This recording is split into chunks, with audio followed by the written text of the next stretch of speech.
Hello everyone. तो आज हम इस वीडियो के द्वारा गुजरात बोर्ड का हिंदी जो कि क्लास 12th का है, इसके चैप्टर नंबर 12 रेडियम की आत्मकथा, इसे हम पढ़ रहे थे। इसे हमने 2 पार्ट में पढ़ा है, पार्ट 1 और पार्ट 2। आज इस वीडियो के द्वारा इसके अभ्यास कार्य को करने वाले हैं। इसे भी यानी इसके क्वेश्चन आंसर को भी 2 पार्ट में डिवाइड किया गया है। आज इसमें कुछ प्रश्नों को हमने लिया है, जैसे विकल्प वाले प्रश्न उत्तर, 1 वाक्य वाले और 2 से 3 वाक्य वाले प्रश्न उत्तर। बाकी 5 से 6 वाक्य वाले प्रश्न उत्तर हम लोग पार्ट 2 में पढ़ेंगे। तो आइए इसे हम स्टार्ट करते हैं। ये जितने भी क्वेश्चन आंसर दिए गए हैं, इसमें आप उसे करने से पहले इसका जो 2 वीडियो है, पार्ट 1 और पार्ट 2, वो देख लें, जिससे आपको समझने में आसानी हो। तो इसका पहला क्वेश्चन है, निम्नलिखित प्रश्नों के उत्तर दिए गए विकल्पों में चुनकर लिखिए। फर्स्ट क्वेश्चन है, अग्निकुंड सिकुड़कर क्या बन गया? तो रेडियम, यूरेनियम, पृथ्वी या कुछ भी नहीं। तो इसका सही आंसर होगा पृथ्वी। सेकंड है, रेडियम की मित्रता किससे होती है? खनिज धातुओं से, पानी से, हवा से या पृथ्वी के जीवों से। तो इसका सही आंसर होगा खनिज धातुओं से। हमने पढ़ा भी था कि रेडियम की मित्रता, उसके सहचर कौन है? खनिज धातुएं, जिनके साथ उसने करोड़ों वर्षों तक रहा था। कौन रहा था? रेडियम। थर्ड क्वेश्चन है, आयोनियम रेडियम के बीच क्या रिश्ता है? भाई भाई का, मित्र मित्र का, पिता पुत्र का या पुत्र पिता का। तो ये हमने पढ़ा था यूरानियम से आयोनियम, आयोनियम से रेडियम। तो इस दोनों में क्या रिश्ता है? पिता पुत्र का। फोर्थ क्वेश्चन है, रेडियम किस प्रजा से दुखी है? अमेरिकी से, भारतवासी से, जापानी से या चीनी से। तो इसका सही आंसर होगा भारतवासी से। क्यों दुखी थी? क्योंकि वो भारतवासी को कह रहा है कि उसकी कद्र करो, उसका रिस्पेक्ट करो, सम्मान करो। दूसरा क्वेश्चन है, इसमें निम्नलिखित प्रश्नों के उत्तर एक एक वाक्य में लिखिए। जिसका पहला क्वेश्चन है, रेडियम कहाँ नहीं रहना चाहता था? तो रेडियम पृथ्वी के ऊपरी भाग पर नहीं रहना चाहता था। ये हमने पढ़ा भी था कि वो थक चुका था और पृथ्वी के तह पर जाकर कुंभकर्णी निद्रा में जाकर सो जाता है, लेकिन उसे कुछ ही देर में उठना पड़ता है अपनी आगे की यात्रा करने के लिए। तो पृथ्वी के ऊपरी भाग पर वो रहना नहीं चाहता था। सेकंड है, वैज्ञानिकों ने रेडियम के साथ कैसा व्यवहार किया? तो वैज्ञानिकों ने रेडियम को उसके अन्य सहचर चीरसंगी धातुओं से अलग कर दिया और मनुष्यों के सामने उपस्थित कर दिया। वैज्ञानिकों ने क्या किया था कि रेडियम जो अपने सहचर खनिज धातुओं के साथ चीर यानी बहुत पहले से संगी, जो उसके साथी है, उनके साथ सहचर यानी जो मित्र साथी हैं, उनके साथ में रहने वाले धातुओं के साथ रह रहा था और उन धातुओं से वैज्ञानिकों ने उसे अलग कर दिया था और मनुष्यों के सामने लाकर उपस्थित कर दिया। थर्ड है, रेडियम की उत्पत्ति किस धातु से या किस पदार्थ से हुई है? तो रेडियम की उत्पत्ति विच ब्लेंडी नामक खनिज पदार्थ से हुई है।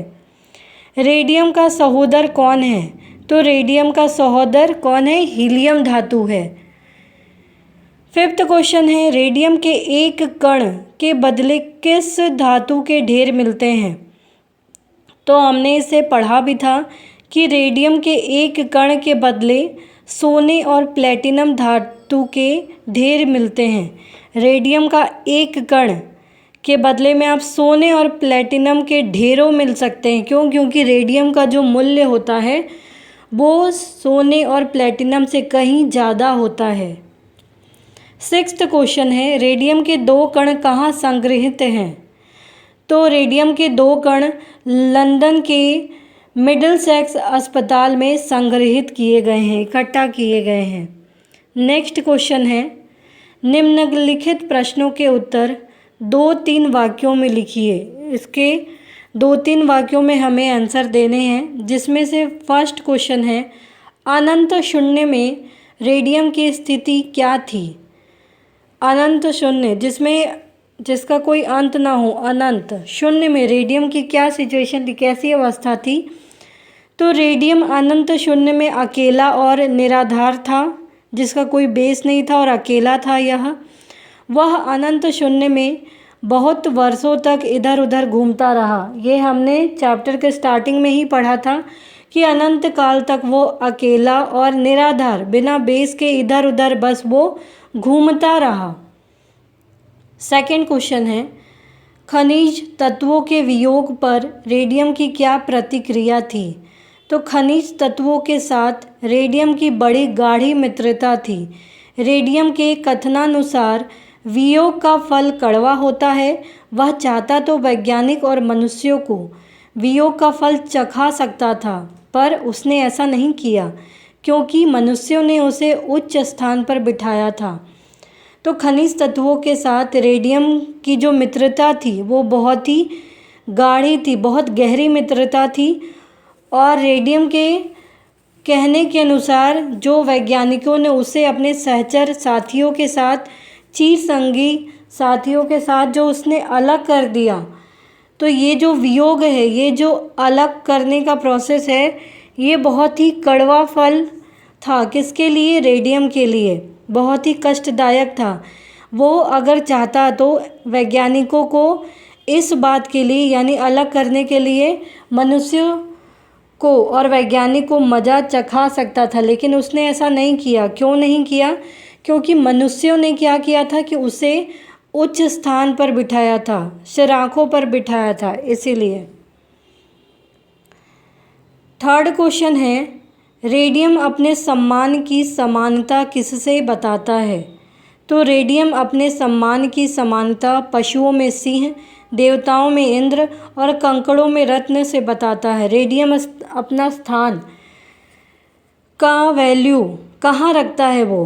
तो जैसे वो कहता है कि जैसे पशुओं में सिंह राजा होता है, देवताओं में इंद्र होता है और कंकड़ों में रत्न सबसे मूल्यवान होता है, वैसे ही धातुओं में सबसे ज़्यादा रेडियम अपने आप को ऊंचे स्थान पर, यानी शीर्ष स्थान पर देखता है या बताता है। फोर्थ क्वेश्चन है, पारस पत्थर का कार्य क्या है? तो पारस पत्थर का नाम प्रसिद्ध है। पारस पत्थर अपने स्पर्श से लोहे को सोने में और जस्ते को चांदी में परिवर्तित कर देता है। तो हमने देखा भी कि पारस पत्थर, इसके बारे में लोगों ने मजाक भी बनाया था कि मनगढ़ंत कहानी कहा था इसको। कपोल कल्पित जो हमने शब्द पढ़ा था, मनगढ़ंत कहानी बताया था कि पारस पत्थर ऐसा कुछ नहीं होता है, ऐसा कि जो लोहे को सोना बना दे और जस्ते को चांदी बनाते। तो ये जो पत्थर है ये बाद में बहुत ही प्रसिद्ध है, ये जो नाम है अपने आप में बहुत ही प्रसिद्ध है। पारस पत्थर के एक स्पर्श से जो लोहा होता है वो सोने में बदल जाता है, और जो जस्ता होता है, जो टीन होता है, उसको हम चांदी में परिवर्तित कर देते हैं। ये पारस पत्थर का कार्य है, ये बहुमूल्य है, ये आजकल आपको देखने को भी नहीं मिलेगा। फिफ्थ क्वेश्चन है, रेडियम से कितने प्रकार की किरणें निकलती है और कौन सी? तो हमने पढ़ा भी था कि रेडियम से 3 प्रकार की किरणें निकलती है। इनके नाम कौन कौन से हैं? अल्फ़ा, बीटा और गामा। तो रेडियम से आपने पढ़ा था कि ये 3 प्रकार की किरणें निकलती है जो इंसानों के शरीर पर हानिकारक प्रभाव भी डाल सकती है।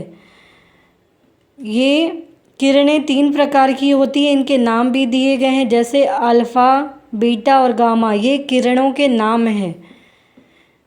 सिक्स्थ क्वेश्चन है, घाव पर रेडियम किस प्रकार उपयोगी होता है? तो घाव पर नासूर के रोगियों की चिकित्सा में रेडियम बहुत उपयोगी है। घाव के निकट जाते ही रेडियम की प्रकाश किरण घाव पर पड़कर उसके जो विष है उसको दूर कर देती है। तो हमने पढ़ा भी था कि नासूर के जो पुराना घाव है, नासूर यानी जो पुराना घाव है, उसके रोगियों की चिकित्सा भी, उसके इलाज में भी रेडियम का बहुत ही ज़्यादा उपयोग है। इसमें क्या किया जाता है कि घाव के निकट रेडियम की रोशनी को, प्रकाश को या किरण को घाव पर डाला जाता है और वो जो प्रकाश छोड़ती है वो घाव पर पड़कर उसके घाव के विष को दूर कर देती है।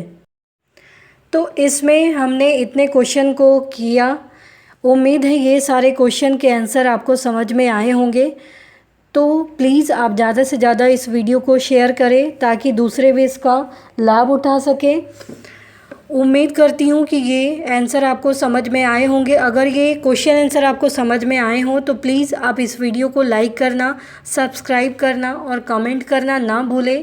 Thank you.